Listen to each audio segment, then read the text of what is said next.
We are live on YouTube. Hello, everyone. This is Dathib. We're here to talk about nothing but E3. Cover everything about E3. So I posted a upcoming live event for everyone who's come and join. Doesn't matter what it is. Dave's had enough. I know they're having a broadcast right now, but I just want to have mine at this specific time because I may be busy later on. We can go for about a good 2 hours. About a good 2 hours. Got a good 2 hours, I would say. Yeah. That seems about pretty much. So we're going to talk about everything in regards to E3. We're going to talk about Bethesda's conference. We're going to talk about Sony's conference. We're going to talk about Nintendo's conference. We're going to talk about Ubisoft's conference. We're going to talk about Square Enix conference, EA's conference, and is that it? Did I leave everyone out? Microsoft and the big top dogs, Microsoft, Sony, Nintendo.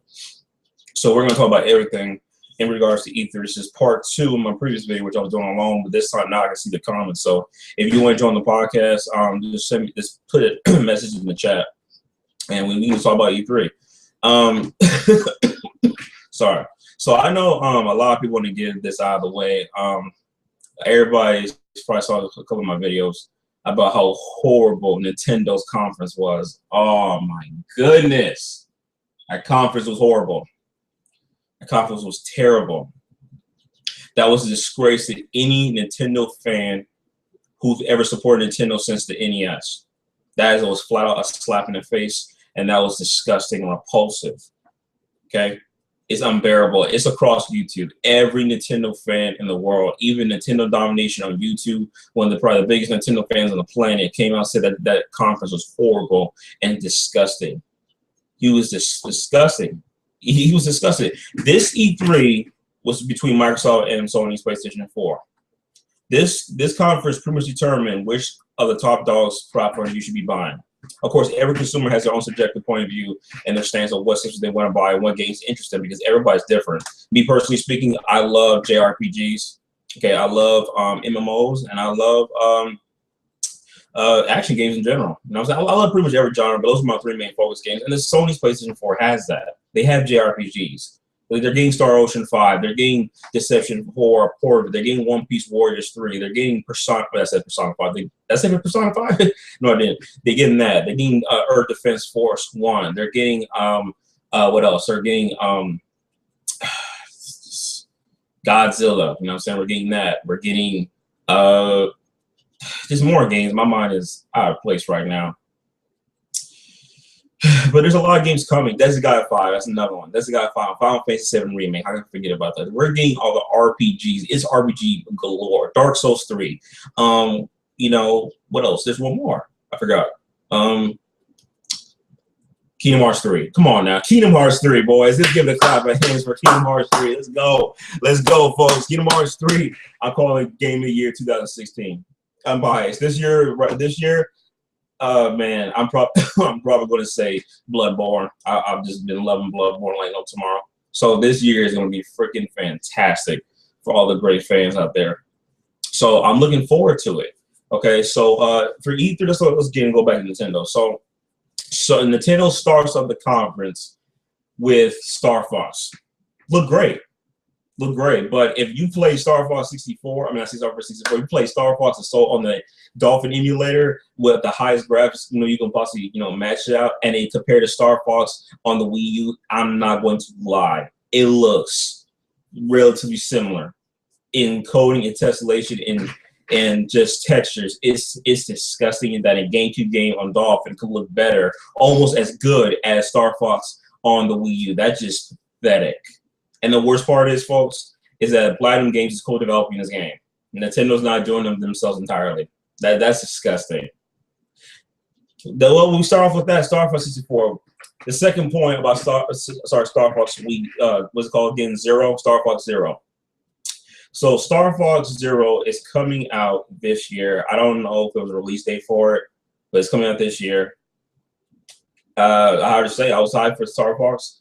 But what they pulled for the rest of the E3, which I'm about to explain right now, just completely eliminated my interest for Nintendo Wii U. I said I solemnly swear that I will buy a Wii U if Metroid, a teaser, or anything will be shown in this year's E3. And we ain't getting it. But we did get a Metroid game for the 3DS, and I'm about to rant right now, folks. I'm about to get like a fool. I'm a Metroid fan. I'm a Metroid fan. That's like a sin to me to absolutely disgrace Metroid for Nintendo 3DS. So Nintendo continues off showing a lot of 3DS content. That's all it is. The 3DS is pretty much the top dog. It's the king of Nintendo's platforms. The 3DS is destroying the Wii U. It's a 5-to-1 ratio, and it's just going to keep on escalating. The PlayStation Vita has actually outsold the Wii U. Now that's just sad. The Vita, but what's funny is that the Vita the sales are starting to skyrocket a little bit because JRPGs that are exclusive to that platform are starting to come out. Games like Lost Dimension, Tokyo, and Kiwami. That's not exclusive, but Tokyo and Age of Demons are coming. Dragon Rampa. You know what I'm saying? A lot of these other RPGs are starting to come on PlayStation Vita. If you love JRPGs to death, I might pick myself a Vita because again, I love JRPGs to death. But man, I'm telling you, folks, wow. The Vita outselling the Wii U. The Wii U in terms of the competition, 3DS, Xbox One, PlayStation 4, the Wii U itself, and the Vita. Between these 5 platforms, and I know 2 of them handhelds and 3 of them are home consoles. Between these 3, I'm not counting PC. This is not about the PC. So I can also rant about the PC conference. That was a bore fest to me as well. No Half-Life 3. Man, can you imagine Half-Life 3 being dropped? So Vita is outsell the Wii U. Now the Vita came out roughly 7 months before the Wii U. And I know there's people saying that's not technically fair, but it should be because number one, the Vita is getting destroyed by the 3DS 1-to-5 ratio also. Actually, almost 1-to-5 ratio as well. But Nintendo's home console can beat the Vita? Are you serious? That's disgusting. This is repulsive. The Vita is terrible. The Vita is terrible. The Vita at Star was terrible because you just saw nothing but a bunch of plats coming. But now, folks, the Wii U got outsold by the Vita. That's the man. I can't get over that. The Vita got outsold. The Wii U got outsold by the Vita. Wow. So the Wii U, in terms of the 5, is the lowest selling console of Nintendo's generation. It's selling less than the Sega Dreamcast. It's being nice. The GameCube's outpacing it. That's sad. That really is pathetic. So they showed the Mark 3DS content. Showed Triforce game for the 3DS. That's a 4-player game, just like 4 Swords for Game Boy Advance or for the GameCube. The Legend Adventure games the Legend of Zelda Adventure games, the 4-player ones, which were pretty decent actually. Even while I had one for the GameCube, I think it was 4 Swords or something. I think it was 4 Swords. I think so. So you had that. So that was I thought that was pretty awesome. But it's 3DS. That would have been awesome on the home console. There you go. You got Hyrule Warriors coming to 3DS. Now I don't need to buy a Wii U. More reason to not get a Wii U now. No more reason not to get a Wii U. There you go. Hyrule Warriors. Now, of course, Hyrule Warriors is a disgrace to the Legend of Zelda franchise. It's literally a Dynasty Warriors with a Legend of Zelda skin on it. It's Dynasty Warriors, Samurai Warriors, Warriors Orochi with a Zelda skin on it. So it's disgusting. So I don't count that as a true Zelda game. Of course, we know he didn't even say a spin-off. Stop. It's nothing like Zelda. Stop. But at least Nintendo's doing collaborations. They're working on those, but that's disgusting. Nintendo's lost their gripe. So they showed that. Then they showed someone Mario Tennis. Okay, Mario Tennis. They showed Mario versus Donkey Kong. Okay, another Mario game. They showed another Mario game. What was it? I forgot. Oh, Chris, I finished. And what was it? I think it was what's the other Mario game? And the more Super Mario Maker, which covered about roughly 30 minutes of the show. So I know I'm exaggerating, but it's probably like 15 minutes of the show. So that was absolutely disgusting. Okay, man, I can't believe it. Absolutely disgusting. Give me 1 minute though. Gotta clear this out.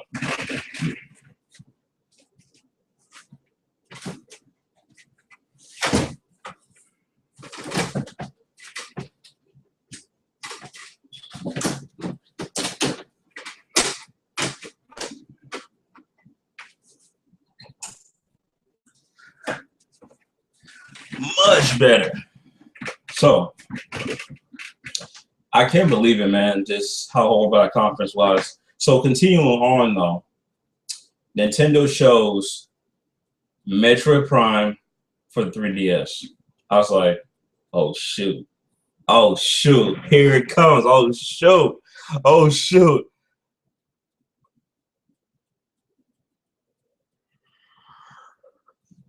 That's exactly the reaction I had. Metroid Prime, Federation Force. Well, we're not playing as Samus Aran, the Bounty Hunter. We are playing as Samus. We're playing as a Federation. Because they said that this spinoff is going to build hype about the Metroid Prime corruption ending.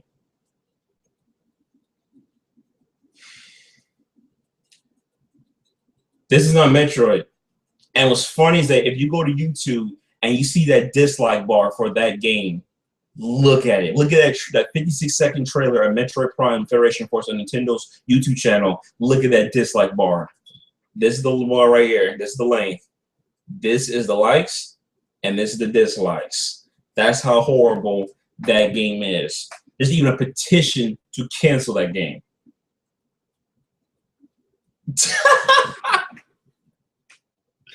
What is wrong with Nintendo?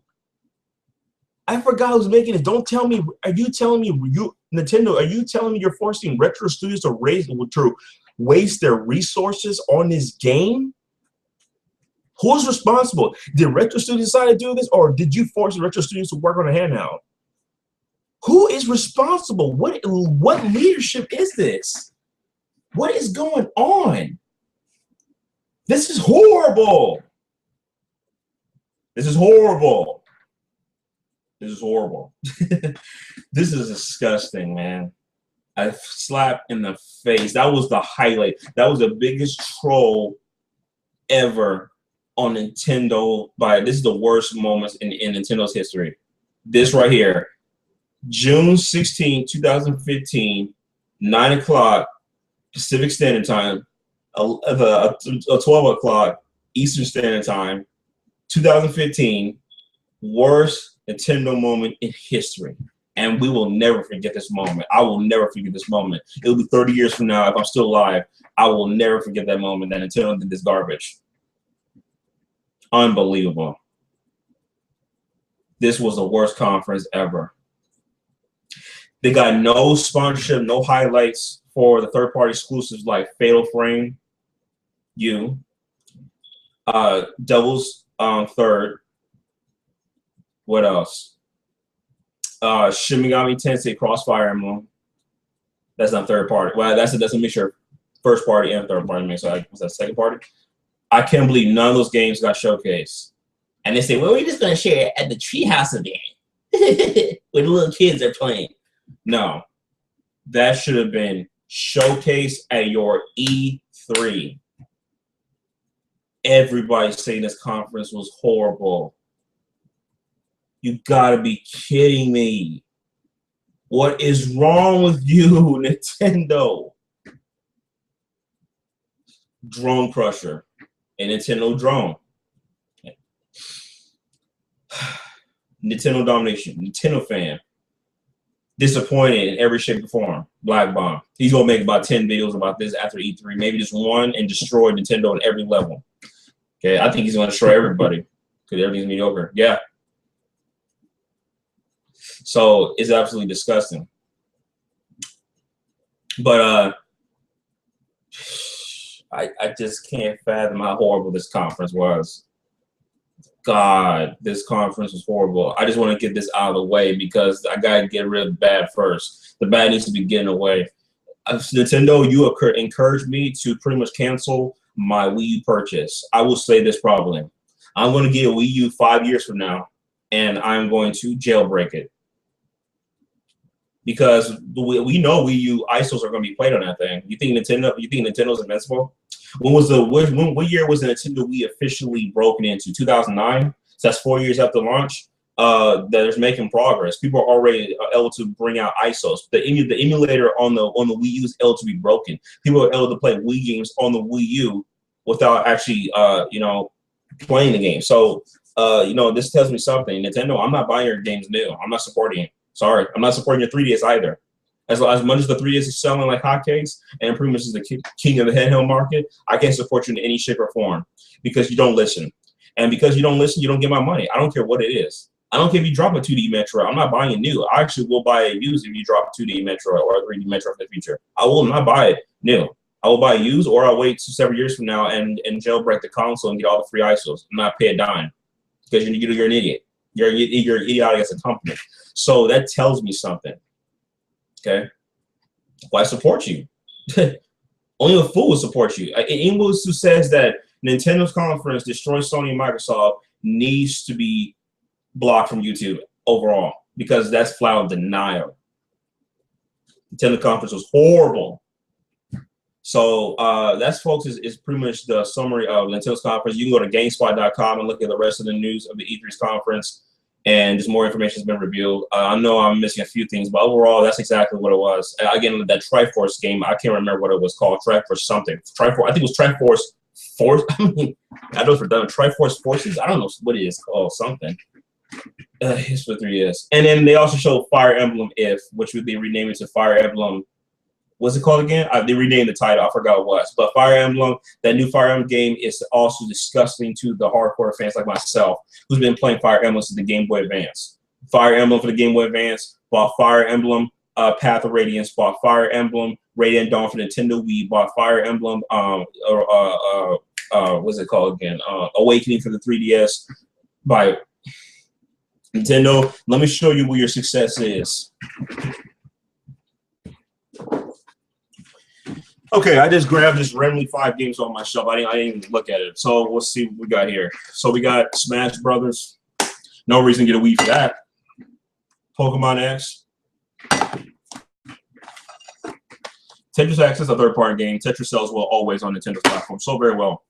Zelda Link Between Worlds. Link to the Past sequel.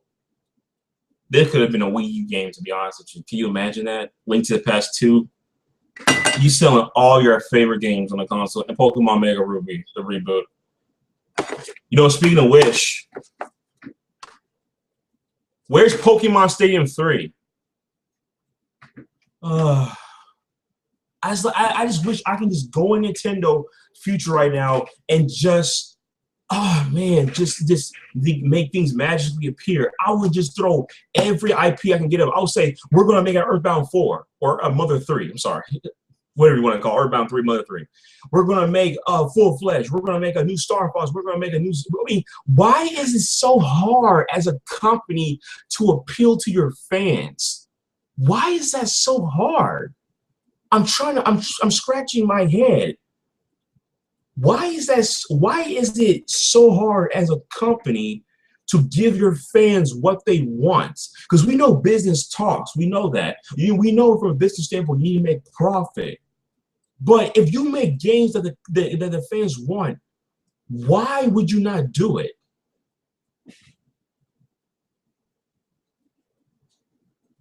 Give me a second, folks.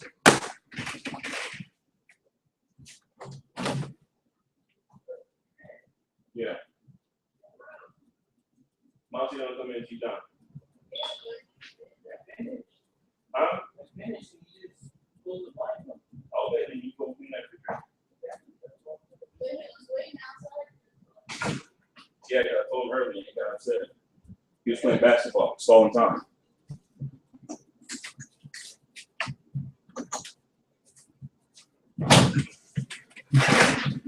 Anyway, back to what I was saying. My brother is here being an idiot, as he always is. So, folks,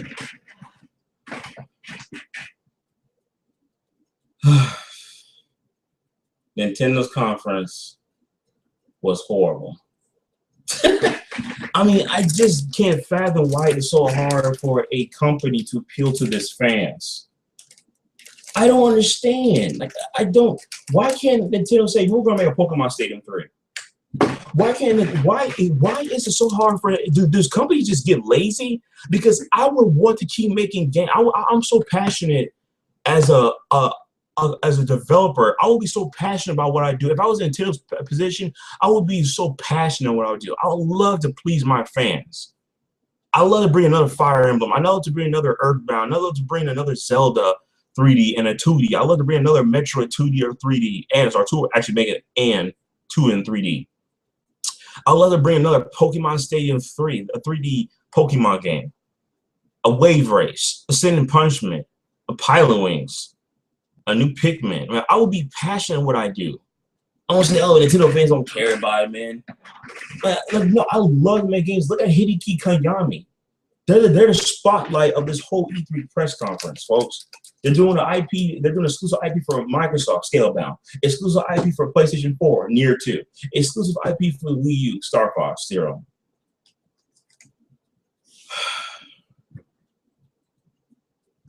I'm done with Nintendo. I'm done talking about them. They're horrible.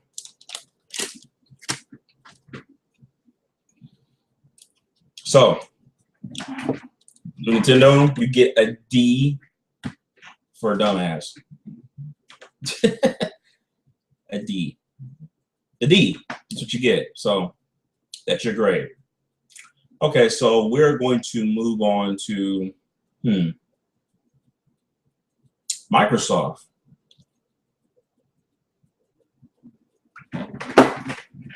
We're going to move on to Microsoft. Okay, so Microsoft Xbox One's press conference at E3. They were the first to go and be revealed at this press conference. So that's pretty interesting. So Microsoft, sorry, Microsoft showcase. What's the first thing they showcased? Halo 5?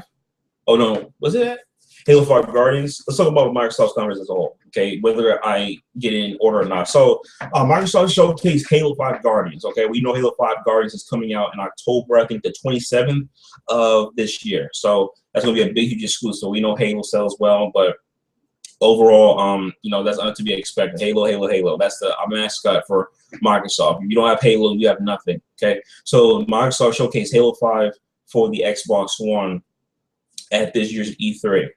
Okay, and Guardians, it basically showcased a new character known as, well, this is a spoiler alert, so cover your ears. Turn off the volume. A character Spartan called Locke, who's actually searching for the Master Chief along with other Spartans for some apparent reason. So it starts you off very well. Combat looks very clean, legit. What I did see enough was the perspective of the game. Okay, in third person when you zoom in. Okay, that's why I didn't see. Give me a minute. I think somebody sent me a message. Okay.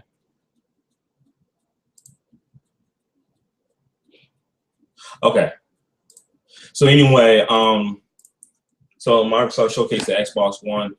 Halo 5 Guardians, so we know that's coming. We saw a lot of it prior to that. We had a beta for it. There's nothing I can comment about it. Halo is Halo. I'm still playing Master Chief Collection, but with these announcements that Killer Instinct, my favorite fighting game, and Gear Wars Ultimate Edition coming on PC via Windows 10. That's the key word, Windows 10, not Windows 7. Unless somebody can do the same, you know, make it compatible with Windows 7, that'll be awesome. But Windows 10. There you go, awesome exclusive. So So for Windows 10, which will be testing, I will be creating another PC on the side. I will be getting an awesome PC build, and on the side for Windows 10, I already got one. This is Windows 7 I'm using right now, but I'm gonna make one for Windows 10. I want to get Killer Instinct and Gears of War. Two great games. I love Gears of War 1 for the first one because I thought it was the best one of the entire trilogy because it was a multiplayer. And Killer Instinct, I'm a fighting game fanatic. I love fighting games. Killer Instinct was my favorite fighting game back in the day on the Super Nintendo and arcades and stuff like that. So I'm buying that on PC day one. So Microsoft will showcase the information later on after the press conference, though. For Microsoft 3's press conference, they showed, which I thought was freaking phenomenal. I know a lot of people say that this is not really that awesome, but this will probably be a collectible in the future for a lot of people. And that was Rare Repack, which included Conker's Bad Fury, Banjo-Kazooie 1, Banjo-Tooie 1, Battletoads, Aron May, Killer Instinct 1 arcade, Killer Instinct 2, Perfect Dark. I don't know if it's. I don't know if it's gonna be. I think it's only N64 version, and even give you the HD version port, which is freaking phenomenal on the 360. there's way more games. It's a total of 30 games. Wow.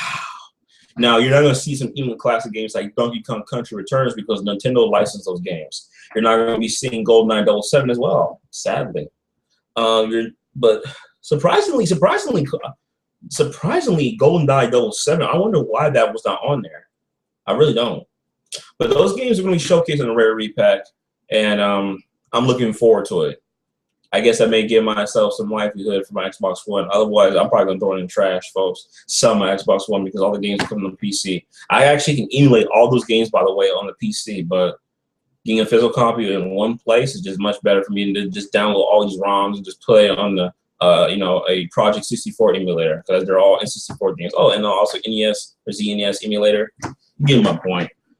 So they showcased that. After they show Rare Repack, Rare announced a new IP called Sea of Thieves, okay, which pretty much looks like to be an open world pirate game. But as you know, pirate game open world games are hard to pretty much develop for numerous reasons. Number one, how small the barrier is for a pirate game, and two, relatively speaking, pirate games tend to be very repetitive in terms of its atmosphere. You know, traveling the ocean on a slow boat, you know, using a sail. Not that much of a variety of enemies, but this didn't impress me enough. I was like, new Rare IP. I was like, oh my goodness. Banjo 4. No, that would have been crazy because Banjo Nuts and Bolts was trash, which is another game, by the way, is going to be on the Rare Repack. So you had that. Sea of Thieves didn't impress me at all. Actually, in fact, I first when they woke and went and showed the trailer, I was like, oh wow, this looks cool. No, didn't impress me. So Microsoft's conference, keep going on. They show Forza 6, another Forza that's suspected. They've been doing this since 2009. Well, I mean, folks. Forza 3, then 2010, I think nothing. Forza, then 2011 we had Forza 4, then we had 2012 Forza. No, Forza Horizon. Then 2013 we had Forza 5. In 2014 we had Forza Horizon 2. Then 2015 we're getting Forza 6. Oh my gosh, milk the Forza. It's just like Mario all over again, milking the franchise. So all these companies can think about is milking. Assassin's Creed, Call of Duty, Forza. Oh my gosh, and Halo. I'm exhausted from this E3, man. But yeah, that's the case there. That's the case there with Microsoft's conference. So what else did they show? They showed us Rise of the Tomb Raider.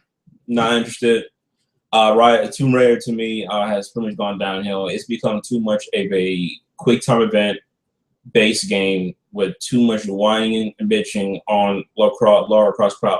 Like, I mean, every single time she jumps to a new ledge or to a new mountaintop or do some form of trick, she goes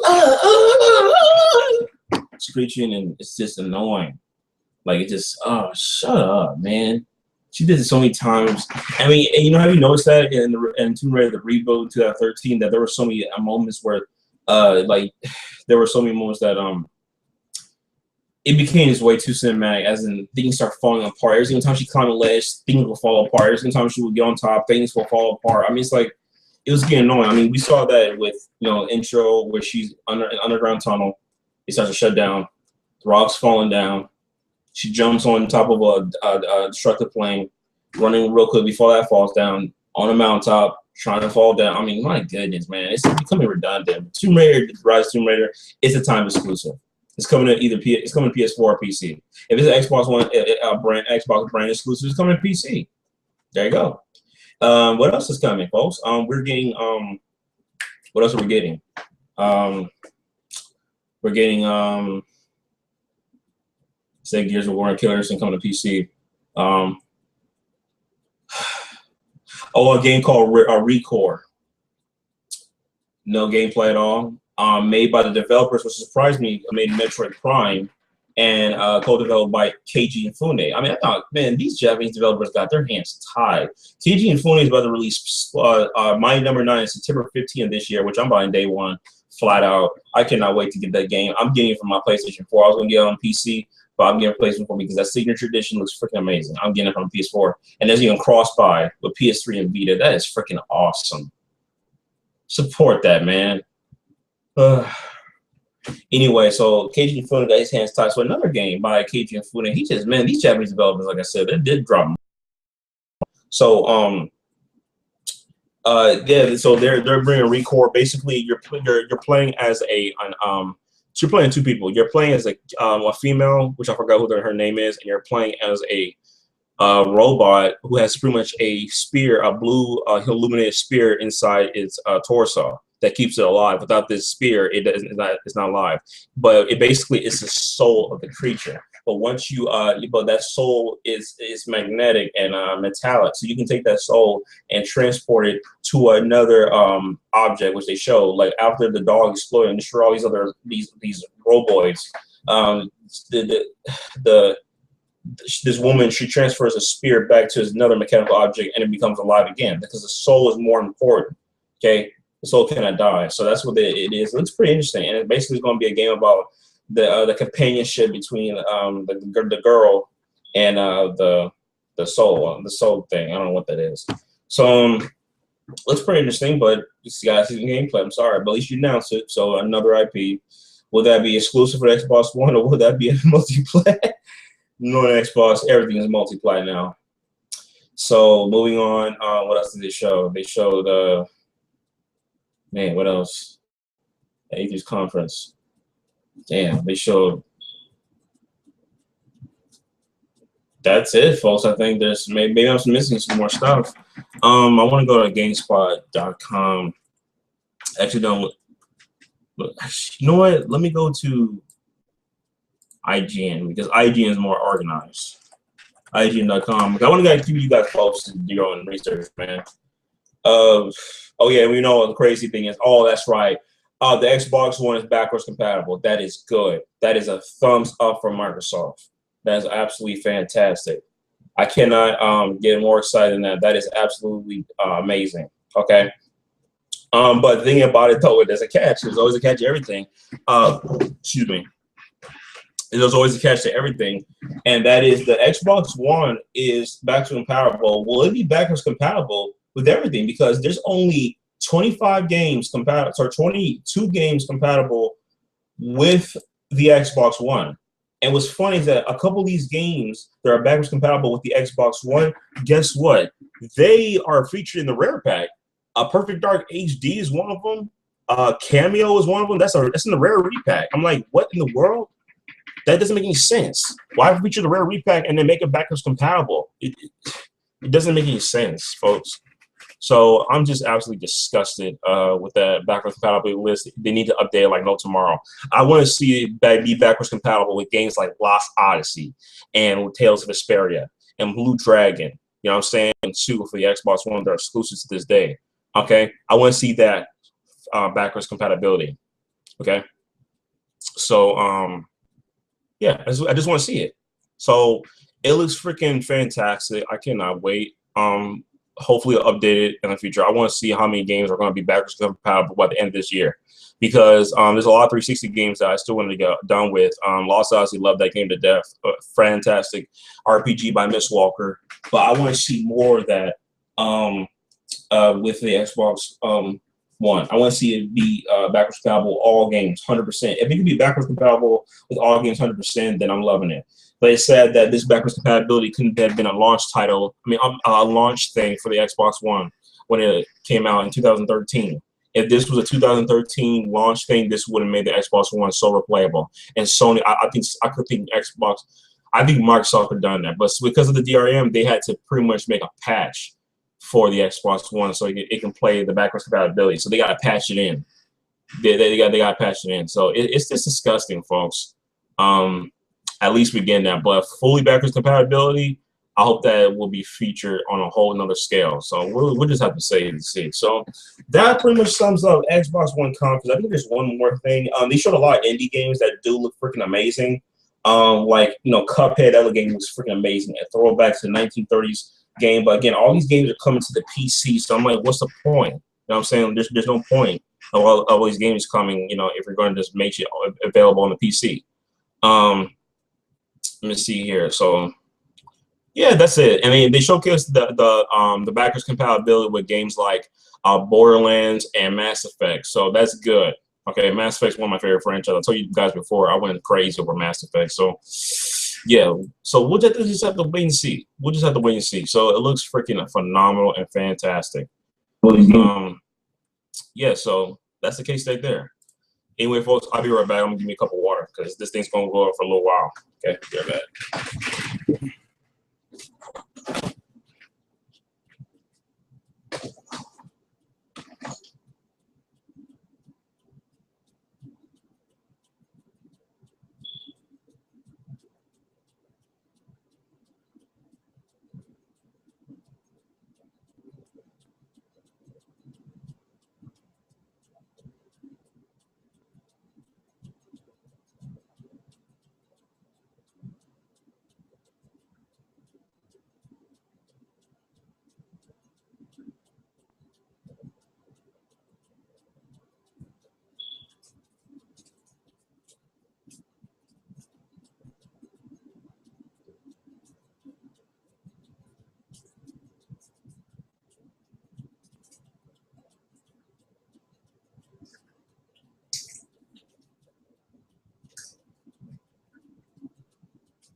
All right, folks.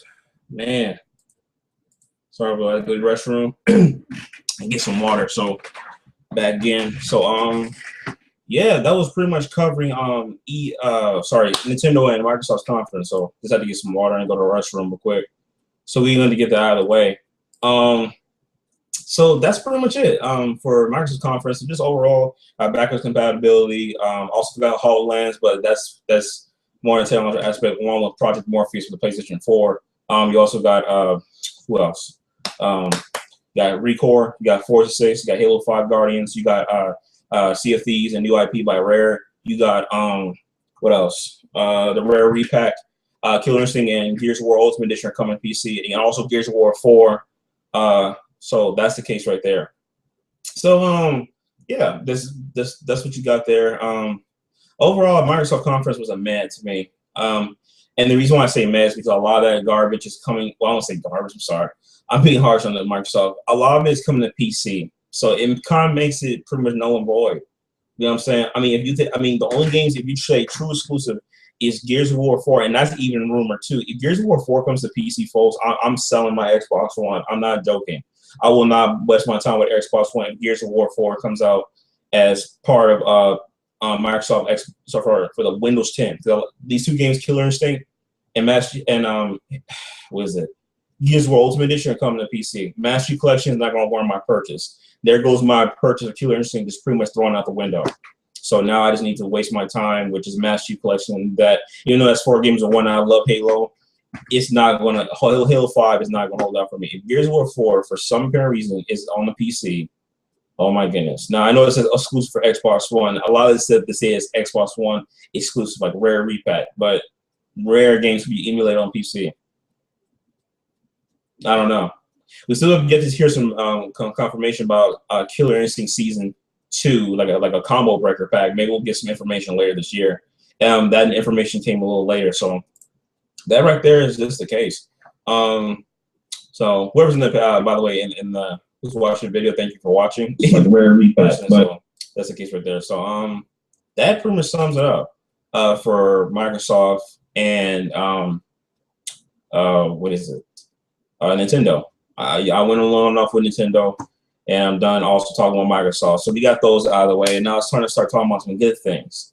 We got Ubisoft, EA, Sony, and Bethesda, and also the PC conference. So we got 5 more to go. So we're just getting there.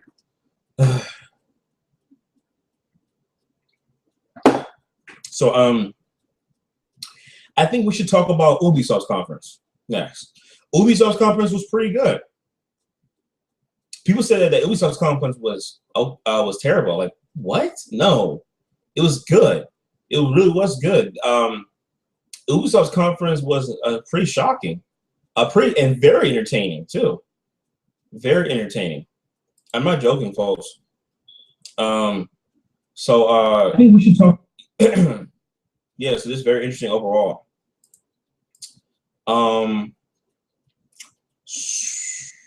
Yeah, so we'll talk about Ubisoft. So first thing that Ubisoft showcased this year was a new IP by them. It's going to be for Xbox One, PC, and PS PlayStation 4. It's called For Glory, and it is a medieval type action game where you're playing as parties. I think the most would be 8 players, but so far they showcased four players. Was it four players on each side playing the game? So like, yeah, it's 8 players. I'm sorry. So 4-on-4. Basically combat where you guys are fighting on one-on-one duel, fighting AI. And the point for Glory is to pretty much destroy the other team's team completely. We know the game's gonna have more modes, like probably take advantage of like towers and try to secure that and stuff like that, and try to secure certain borders in the game and stuff like that. But overall, For Glory is pretty much a new IP by Ubisoft, which is very interesting. I get that on PC. All games multiplayer for PC. For me, so that's pretty interesting. Go see that that E3 2015 trailer. Pretty interesting. So some of the combat mechanics were just brutal, man. That stuff was that game. You have to be smart. The combat is looking very refined. You have to know exactly what you're doing. You can't be just swinging. If the enemy were counters your enemy, they can pretty much just slice your head off right there, or stick into your torso and slice you all the way up through your cranium. So it looks freaking awesome. So that's the case right there. So so I'm looking forward to it. Another game they showcased, again, I'm not going in chronological order, I'm just trying to do the best I can, was Assassin's Creed Syndicate, but there was no gameplay. There was just CGI trailer. I thought that was pretty disgusting. But the game's coming out this year, so I forgot when they said they were going to showcase more information, but we'll probably get some updates at Gamescom or whatnot. You know what I'm saying? But maybe interesting. I said last Assassin's Creed game I bought was a Black Flag, so I didn't buy you any. You can kiss it. That game was broken. Assassin's Creed pretty much is being milked every year, and I'm just looking at interesting Assassin's Creed. I know Rated D is gonna love that game now. So Assassin's Creed CGI trailer, no gameplay. Just go watch if you're entertained. There will be some PlayStation 4 exclusive DLC though, however, for Assassin's Creed Syndicate. Next up was a game that blew my mind out of the park was Ghost Recon Highlands, and that was pretty much an open world Ghost Recon game for the PC, Xbox One, and the PlayStation 4. Open world Ghost Recon game. It looked phenomenal. You're playing as agents, pretty much securing all these missions. Which I don't know where it was located in the world, but you're securing all this information for the game. So yeah, that's the case right there. So man. Well, I'm actually going to end this podcast early because it seems like nobody is watching. I'm wasting my breath. I'm actually going to create another video at this and see if anybody wants to talk about Nintendo, and then we can do our own thing. So let's go.